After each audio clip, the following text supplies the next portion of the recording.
So we make it and welcome. Today we're going to be taking a look at Vergil's Ecloga 2. This is going to be lines 19 through 22. So we've got a bit of a short one today. First, last time in Vergil's Ecloga. With rain in the background this time.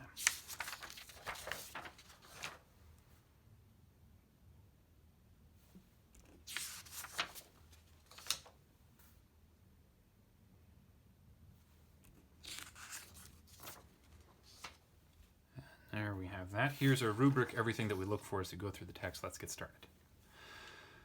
Despectus tibi sum nec qui sim quaeris, Alexi, quam dives pecoris, nive quam lactis abundans, mille meae siculis erant in montibus agnae, lac mihi non aestate novum, non frigore defit. And there we have it. The editors have created a new paragraph, hence the quote marks right there. I'm not going to close the previous one because we don't have closing previous quote marks between paragraphs. At least that's what I was taught. Anyway, so very first sentence, we want to find our verb, which we have right here with sum. That's first person singular present active indicative, but we don't need to parse it. It's too common for that. We need this to be linked to something, and we have that with despectus, which could come from despicio, despicere, despeci, despectum, theoretically, in which case it would be the fourth principal part, making this a perfect passive participle, which we could just treat as a normal adjective since we have sum. And tibi separating despectus from sum could indicate that it's intended as an adjective rather than as the perfect passive indicative form, because the two linked together make that. So that's an option there. To determine which, we'd really just need to figure out the rest of the context for this and determine, does a perfect passive make more sense than a present tense? And for that we need another verb to match it with. So we have a neck here, and a neck is a kind of like a conjunction when there are two of them. We don't have a first neck in here, so it looks like we have a positive statement followed by a negative statement with quaeris as our verb there. So kind of still functioning as a negative conjunction, but quaeris, we have eris, which is going to be our second person singular, and this is from eris is not right. Quaero, quaerere. I'm getting my verbs mixed up. Is our ending. It's not a passive ending, but still second person singular off of the present stem, which is right here, and it is active and indicative, which then should show us that sum is the primary tense rather than sum and despectus linked together as a periphrastic verb, which would be perfect tense. So present and just a nominative singular masculine adjective, even though it's off of the participial form. Tibi, that is our dative singular, and that is going to be a referent with sum. Neck, as I said, is linking those two. Qui with quaeris. Well, sorry, I skipped right over sim. Sim is our first person singular present active subjunctive form of sum. So pretty easy to skip when one's not thinking in the subjunctive. But we can't have qui with quaeris, so it needs to have a verb of its own. So that should have been my immediate reminder, but took a moment. But qui is nominative singular masculine with sim as its subject. Then linking this all together, we have statement here, subordinate subjunctive, and then quaeris as our main verb of the second clause. Since we have a subjunctive here, this means that we should probably actually expect qui to have been quis for a indirect question, especially since we've got a verb of seeking, asking right here. It will normally have a indirect question, which takes the subjunctive and quis quid. However, since this is Vergil and it's not normal prose, switching between which relative pronoun one uses is very normal. The rules are a bit iffy in poetry and in non-prose writing. So putting this together in sensible sentences. Despectus, this is from from the word for looking, for watching. De means down. It's kind of a negative, so this means contemptible, scorned, despicable. So I in. Since it's got a sort of passive idea in there, we could treat the tibi as an agent with that, but cautiously. We of course, remembering that despectus comes from the perfect passive participle, is a way of justifying that. Anyway, nor, qui, who, and then Alexi right here is just going to be our vocative singular masculine form.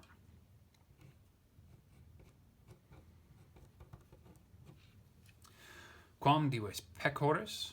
So we don't have a verb there, which means we're going to have to leave this alone for the moment until we find a proper verb. Nivwei, that's not a verb form. Quam again, lactis. And here we have, as close as we're going to get, abundans with our ns right there is our nominative singular masculine off of the present stem, abundo, abundare. It's active, and it is a participle. So this is, of course, referring to Corydon as the subject. We wouldn't speak this way necessarily in English, at least not as disjointedly as this is. You don't even ask who I am. Who am I? We would insert in English. Abounding, overflowing. So we've got this word comes from ab undo, so from, and then undo. I don't remember if undo by itself is a first conjugation, because sometimes when you have prefixes under verbs, the conjugation will change. Though I think that's usually a third conjugation thing. But anyway, undo is the verb that we use, the Romans use when they're talking about how waves move. So it means to surge, to swell. It's the verb you use for the roll of the waves. And then ab undo means to, would be talking about a much larger swell, a much larger rolling of waves, and therefore we get the word abundance from that. So, I am abounding in dives pecores. Es right here is our nominative, but it is a singular, as this is dives. Divitis is the adjective, and masculine. So for this one, I'm sorry, I skipped over it. I'm not reading my notes. But for this one, since we've got an adjective right here, we should assume a form of sum to link dives. Well, there's nothing really to link it with, but dives takes a genitive of the, I think we would call it of price, which is what we see here. Pecores, genitive, singular, and neuter. This is from pecus. And if you recall back in, I think it was line 18, not line 18, we're in 19. Back in line 8, we had the other variant of this word, which was pecus.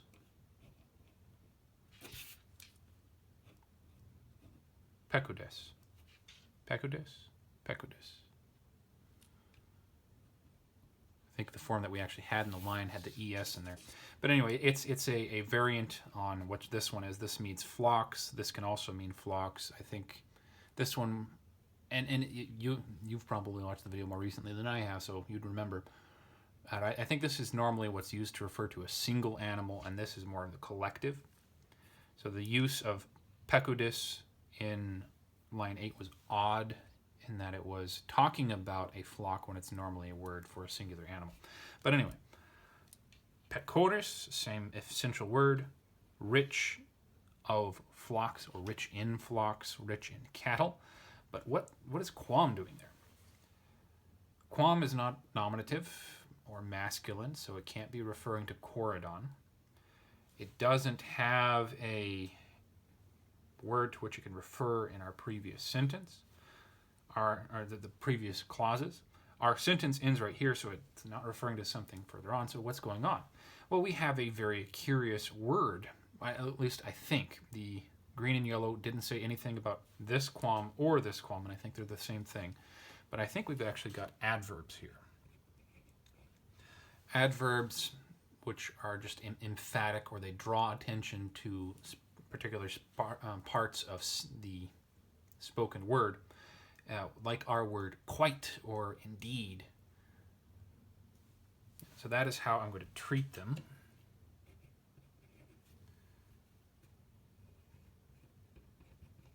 And of course, since Corydon is trying to build up his character, build up his image in the imaginary Alexis that he's speaking to, it would make sense for him to insert words like this, like, I have all of this. And in spoken, it would be higher inflection for English, rather than probably using one of these words. Though, we really ought to bring back words like quite.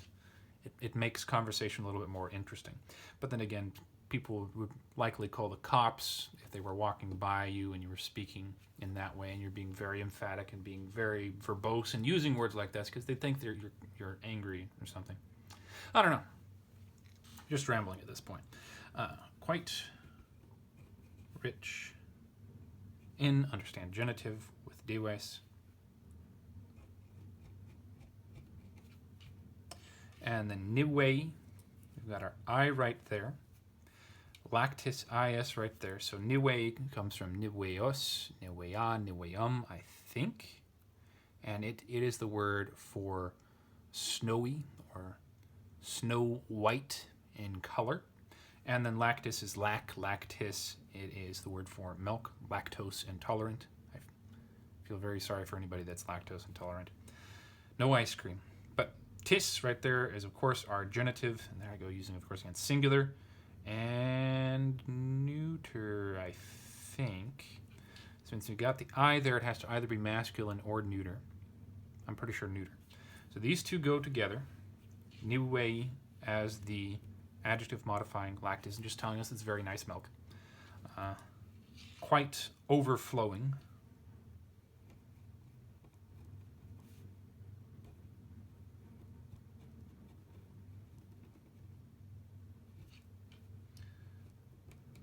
Again, remember genitive.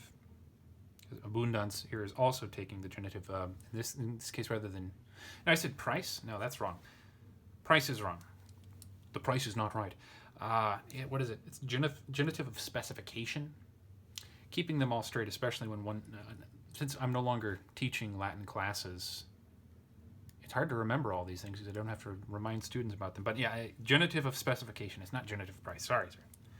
So overflowing with snow white milk. So I've already diverted a lot, but I think this is maybe an interesting thing for you. Since Corydon is a slave of the Romans, he probably would have goats for milking. They might milk the sheep. That's not a normal thing. At least I don't think it was a normal thing back then. But cows definitely were not a big herd animal as far as I have been informed. So snowy white milk, you have really 3 different types of milk. You could probably break it down into more if you studied milk, but there are effectively 3 different types of milk. There's what's referred to as colostrum milk, which is a far more yellow color normally from goats. And that's the early milk that they give when the babies are just recently born and still they need a lot of nutrients. And then the colostrum goes away, and then you just have normal milk. And then any time that the goat is injured, which will definitely happen if they're wandering around on the mountains, jumping and going through bracken and stuff like that, then blood will get into the milk and it becomes a little bit more pink. Still perfectly fine to drink. There's just more iron in it. So snowy white means that it's not the early milk. It's not, the animal's not been injured, so it's pretty to the eye and it's going to be good to tasting. And then of course, depending on what breed of goat you have, the color is also going to change a little bit and then what they're eating. I think it's been a long time since I raised goats, so I don't remember exactly how it works, how the color changes based on the diet. But I know you don't want them eating... there are certain types of weeds you don't want them eating because it gives the milk a sour taste. But if they eat grain, then the milk tastes sweeter and it's nicer. So anyway, that's what he's saying right there. Let's move on before I drag this on longer video than it should be. Mille mei siculus erant. Here we have our verb nt as our ending off of ero, errare. That's a third plural, not singular. Present, active, and indicative. So wandering. I don't know if we should say lost, but we need a subject there. Siculus, is right there, wrong form, but may I is. Mille doesn't decline, so mille could be modifying may I, or technically it could be modifying siculus, but as you'll note from the capitalized letter, this is referring to either a person or a place. In this case, it's a place. Yeah, it doesn't make much sense because there's only one such place. May I needs something to refer back to, with mille referring to it. In montibus, prepositional phrase there, agni is the wrong form, but ae, that does fit may I, and here we have our subject, nominative, plural, feminine, lambs, same as agni, same as may I. 1,000, we would probably insert the word of in English for greater clarity.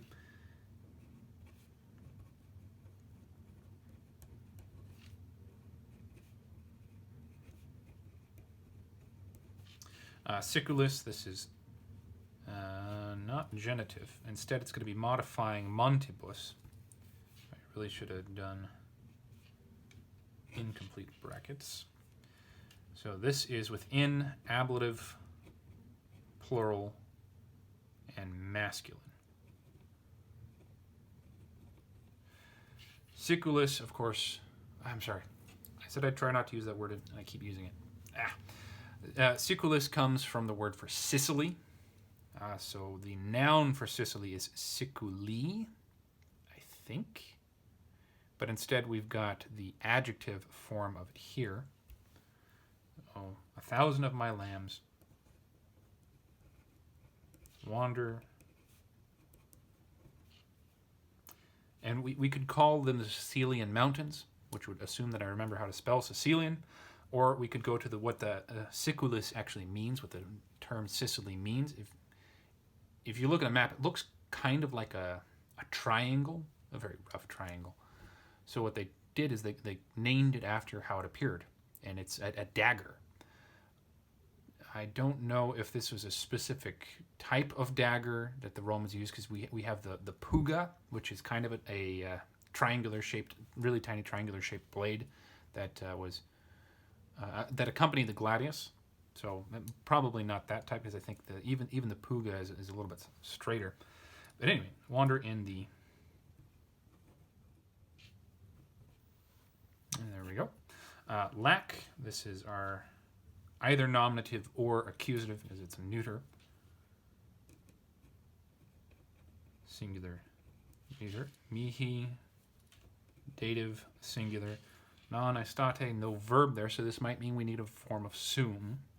Non-frigore defit as our next clause. We have it right there for a third singular, present tense, active, and indicative. Though I should note with active that this is from the verb fio. It's defio, which is the active forming verb that is used as the passive of, well, in this case it would be defacio, or I don't know if the A would change with de. Anyway, it's a different way of saying sum, if you will. This facio is sometimes used. Oh, there goes the fridge.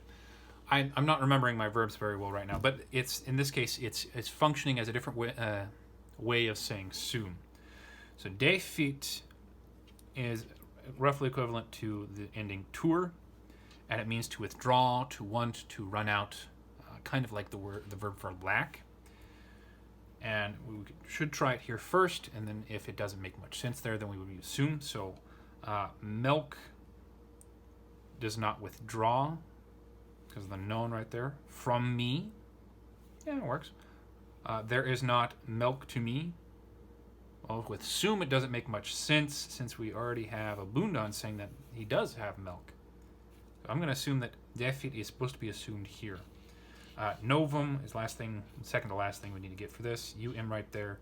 Accusative, singular, neuter to match, lack as our direct note, nominative,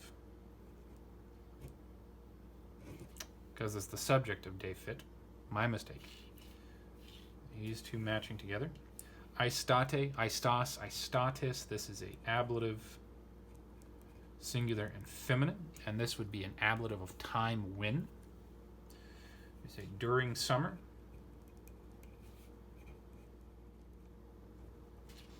And since we have two nouns together in these two clauses that share a verb, I'm going to go ahead and treat them as if they were a neck.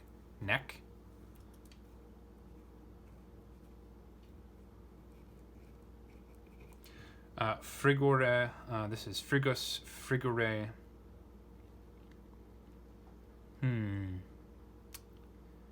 Which would make it ablative as well as aistate is, ablative, singular. And this one is neuter. And then just, this would tell us another ablative of time when to match aistate, nor does it being the milk.